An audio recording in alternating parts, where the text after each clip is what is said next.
Hey everyone, it's Reilly. I'm recording this on Thursday, so a few days after the event in Fukuoka, where I had a really good time. It was really nice getting to meet everyone, talking with them about, studying English and all the questions they had about that and motivation. And and afterwards we went out to dinner and chatted a bit more, and that was also really great. So I'm really looking forward to the next few events, this weekend in Sendai and then next month in Osaka, Nagoya, and Tokyo. So if you are still thinking about going to one of those events, go ahead and look at Sota's Instagram at eigonosota. And if you want to follow me, I'm Reilly Sullivan XD.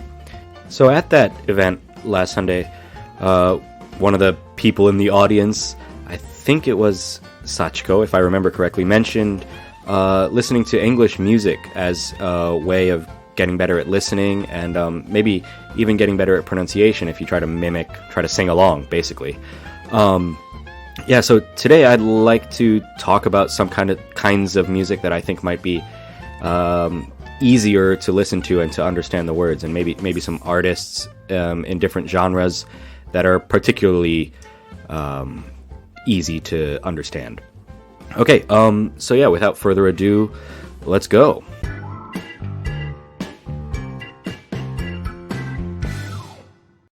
So, as Sota mentioned in a recent episode, Taylor Swift is a really good artist to listen to if you want to practice your listening and maybe your pronunciation. I think she generally sings pretty clearly and pretty understandably. So like in that same vein, that same style of like pop artists, I think one of my favorites and also one of Yuki's favorites is the Carly Rae Jepsen. She's a Canadian pop singer. She's been around for a while. I want to say since like maybe 2012 or something like that. I think it was 2012. She came out with Call Me Maybe, which maybe you've heard before. But she has a couple more albums since then, and I think they're pretty good, and I think her singing is especially easy to understand. Another kind of different pop singer, you could say pop, kind of moving into the indie genre, which is something we'll talk about more a little later, is Lana Del Rey. She sings a lot about maybe kind of fame and obviously love, everyone sings about love, but I think her songwriting is also really interesting and evocative, I want to say, like emotional. I mean, it makes you feel something, I think. A little different from that, I wanted to add a male pop artist, is an artist called Owl City, who maybe you've heard of. His stuff, I think it's only one guy, is maybe a little bit cheesy. It's very poppy, but also really easy to understand, and usually with pretty simple lyrics, I think. Moving a little bit away from pop and into indie, which I don't know if that term is used in Japanese or not. Indie is short for independent, and used to mean that the artist was not signed to like a major label like Columbia Records or something like that. But nowadays it doesn't really mean that anymore. It kind of refers to a certain style of music making, I guess. But one of the artists in that category that I think is pretty easy to listen to would be Mitski. I think she's actually Japanese American, maybe. I could be wrong about that. But she sings more other kinds of like emotional indie pop, I guess you could say. Another band called Death Cab for Cutie that I really liked when I was in maybe junior high school. And then a couple of similar to Death Cab for Cutie in a way is the Postal Service. You know what? I just had to go and check real quick, and the Postal Service and Death Cab for Cutie are not just a little similar. They're actually the same guy, just two different projects. So I guess that's why his voice is easy to understand because, yeah, it's the same guy in both bands, I guess you could say. Those are both, yeah, maybe Death Cab for Cutie especially is a little more on the sad side, if you're in the mood for that. I know now that it's getting into fall, winter area, I tend to listen to a little bit more sad music, I don't know, colder music, you might say, than normal. Like in the summer, I listen to a lot of hip-hop and pop and like reggaeton. Reggaeton is a Latin American genre of music, usually, maybe always, sung in Spanish, that has been getting popular in America lately, and I don't know if it's made it over to Japan. I hear it in the gym sometimes, but I don't know if it plays on the radio or anything like that. Reggaeton, not good for learning English because it's in Spanish, but if you're interested, Bad Bunny is probably the most popular reggaeton artist, and my favorite is one called Tiny, T-A-I-N-Y. But anyway, back to English music. A couple of indie rock bands. Famous one from New York is called The Strokes. They're one of my all-time favorite bands, I guess. I listened to them probably starting in, I don't know, maybe 8th grade when I was like 13 or something like that, and continuing. I still listen to them every once in a while nowadays. Another kind of maybe similar in style band, maybe you might say, is The Shins, or another kind of indie rock band with pretty understandable lyrics. And then, yeah, speaking of bands that I listened to a lot in junior high school, middle school, are pop punk. So pop, P-O-P, punk, P-U-N-K, right, is a genre of music that is generally, I think, pretty easy to understand. Usually, I can be honest, maybe usually the singing is not very high quality. Usually it's not known for the singers being, what's the word, virtuosos. You know, like they're not extremely good singers, but the music is generally pretty easy to understand lyrically. So big bands from that genre, or bands that I like, are Blink 182. So yeah, Blink and then 182, right? And then Green Day and Paramore. I think those bands probably made it over to Japan. They're probably pretty popular here. But yeah, I like them, and I think most of their stuff is pretty easy to listen to. Blink 182 tends to sing a lot about like adolescence, I guess, which is, you know, basically being a teenager, or at least did back in the day. They might have new stuff. If so, I haven't really listened to it.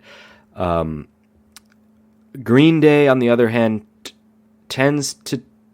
their older stuff is maybe more about being a teenager, being kind of like angsty about life, maybe relationships and stuff like that. And then later in their, I want to say, the album is called American Idiot. It might be their third or fourth album.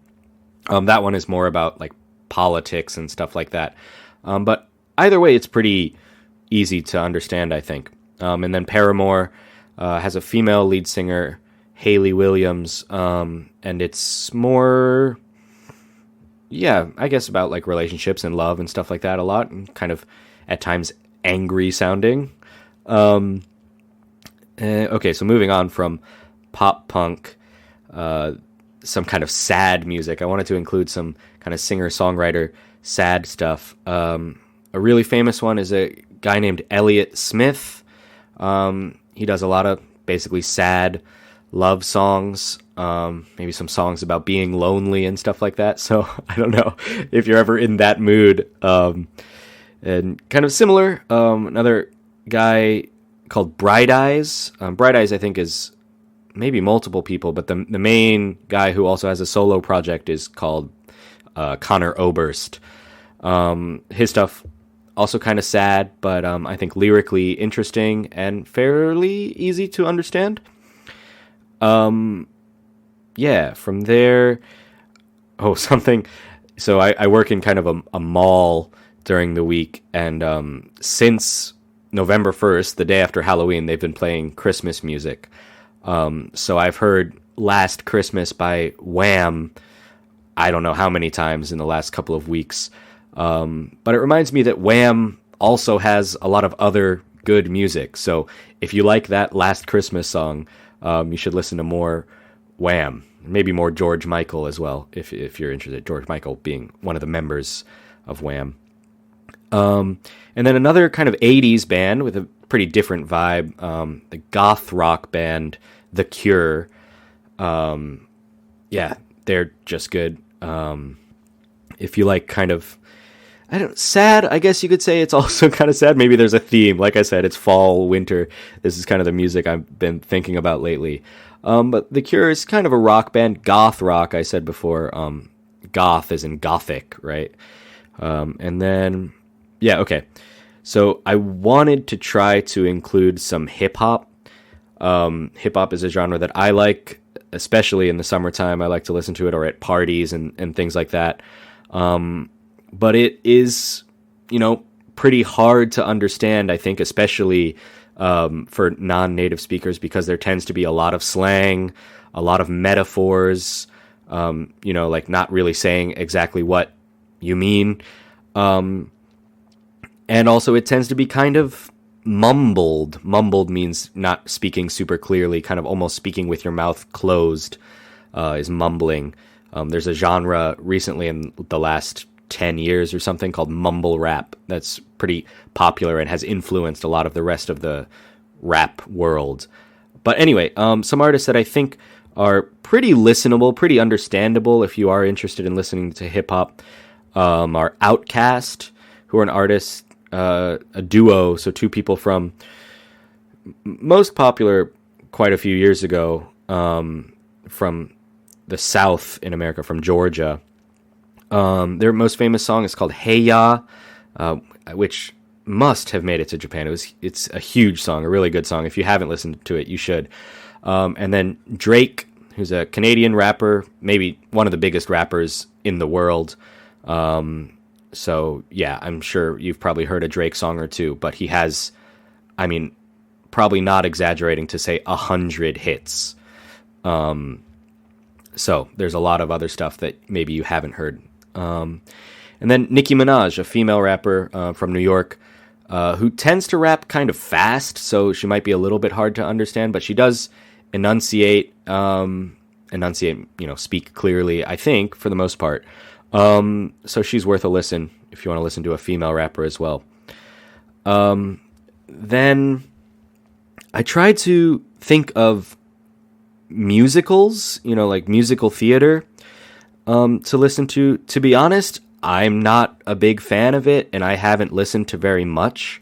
But when I was thinking of music that is easy to understand, lyrically easy to understand, I think musicals are especially good for that because they're kind of half-spoken at times, because it's part of a play. It's usually part of the plot of the movie to have the song, so the audience needs to be able to understand what they're saying. And oftentimes there's multiple people singing. It's almost kind of a dialogue. So yeah, I think it's a pretty good way to practice English. So some of the plays, the musicals that I thought of are Rocky Horror Picture Show. Rocky Horror as in scary picture show.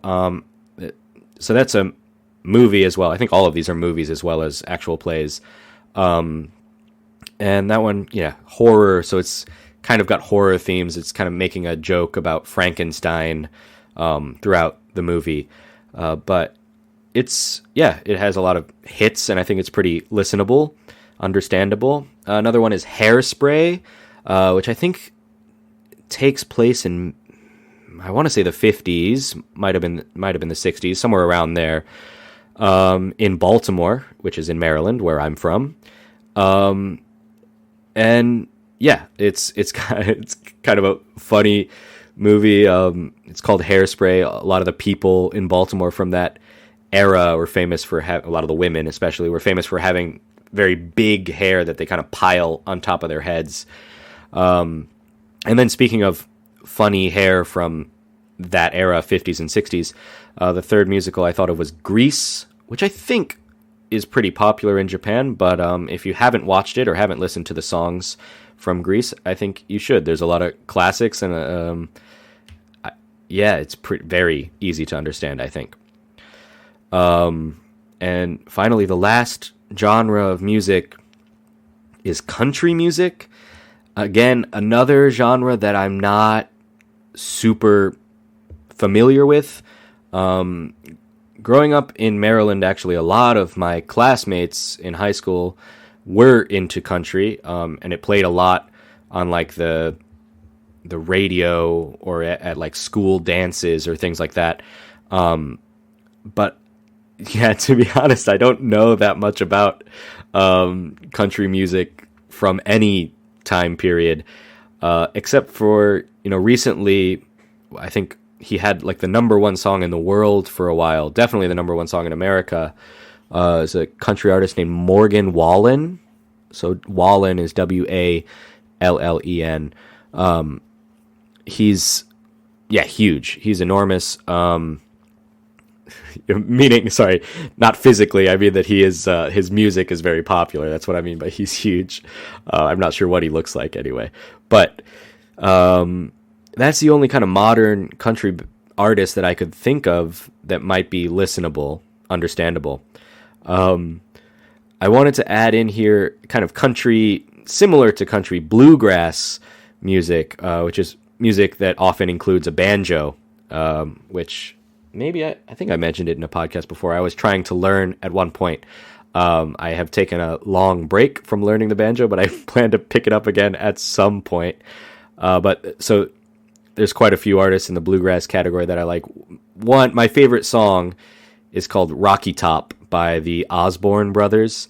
I don't expect people to really be able to understand what they say because they have a fairly strong Southern accent, but it's really good. If you want to listen to it, you should. Another classic country artist is Johnny Cash. Johnny Cash being one of the founders of a genre called outlaw country, which is kind of, maybe this is a bad comparison to make, but it's almost the indie of country music, kind of country music that isn't part of like a major music label. Johnny Cash has a very famous and sad song called Hurt. That is a cover, actually, of a Nine Inch Nails song. Nine Inch Nails are like a rock group. And then finally, another kind of similar to country band are called Of Monsters and Men. They're actually from Iceland, but they sing in English, and their vocals are, I think, pretty easy to understand. I think their big song is called, Little Talks, I think? I could be wrong about that, but that song was huge in, like, early high school for me. Maybe late high school, actually. I think it came out in 2011. But anyway, 2012, whatever, something like that. But yeah, their stuff is more fun, more exciting. It's like, there's kind of a genre of maybe country music called, I think it's called like Stomp, Clap, Yeah, or something people call it. Basically, a lot of the songs, they stomp, they clap, and they say yeah. So there's Of Monsters and Men are in that category. There's another band called the Lumineers. Third one is called something, I forget now. I can't remember the third band, but anyway, Of Monsters and Men I think are maybe the most exciting from that category and maybe the easiest to understand. But anyway, this has gone a little bit long. I didn't talk too much about the kind of music that I listen to nowadays. I don't know if that's worth making a podcast about, but if people are interested, I definitely could. But yeah, I think that'll do it for this episode.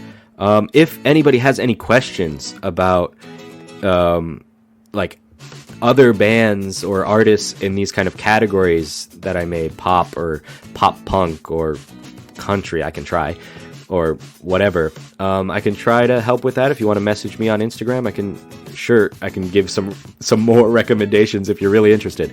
But yeah, I guess that'll end it. I'm looking forward to seeing people in Sendai, Osaka, Nagoya, and Tokyo in the next few weeks. Thanks, guys. Bye.